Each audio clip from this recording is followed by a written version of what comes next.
Praise the lord. ఈరోజు వాక్య ధ్యానాంశము కీర్తనల గ్రంథము 10వ అధ్యాయము. యెహోవా, నీవెందుకు దూరముగా నిల్చుచున్నావు? ఆపత్కాలములలో నీవెందుకు దాగి ఉన్నావు? దుష్టుడు గర్వించి దీనుడి వడిగా తరుముచున్నాడు. వారు యోచించిన మోసక్రియలలో తామే చిక్కుకొందురుగాక. దుష్టులు తమ మనోభిలాషను బట్టి అతిశయపడుదురు. లోబులు యెహోవాను తిరస్కరింతురు. దుష్టులు పొగరెక్కి యెహోవా విచారణ చేయుడను కొందరు. దేవుడు లేడని వారెల్లప్పుడూ యోచించుదురు. వారెల్లప్పుడూ భయము మానుకొని ప్రవర్తింతురు. నీ న్యాయవిధులు ఉన్నతమైనవై వారి దృష్టికి అందకుండను.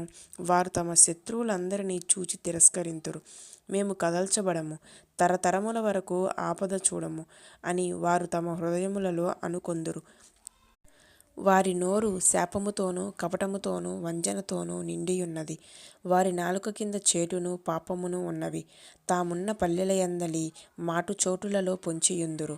చాటైన స్థలములలో నిరపరాధులను చంపుదురు. వారి కన్నులు నిరాధారులను పట్టుకొనవలెనని పొంచి చూచును. గుహలోని సింహము వలె వారు చాటైన స్థలములలో పొంచియుందురు. బాధపడు వారిని పట్టుకొన పొంచియుందురు.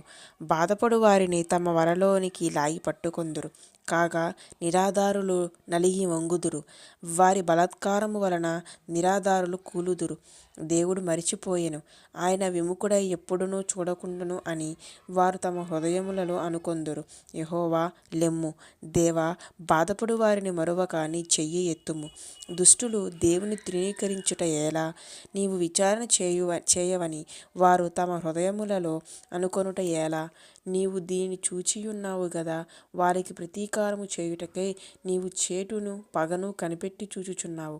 నిరాధారులు తమ్మును నీకప్పగించుకొందురు. తండ్రి లేని వారికి నీవే సహాయుడై ఉన్నావు.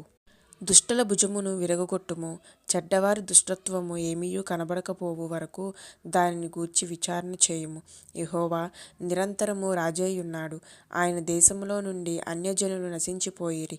యెహోవా, లోకులు ఇకను భయకారకులు కాకుండునట్లు బాధపడు వారి కోరికను నీవు వినియున్నావు. తండ్రి లేని వారికిని నలిగిన వారికిని న్యాయము తీర్చుటకై నీవు వారి హృదయము స్థిరపరిచితివి. చెవియొగ్గి ఆలకించితివి. ఆమేన్.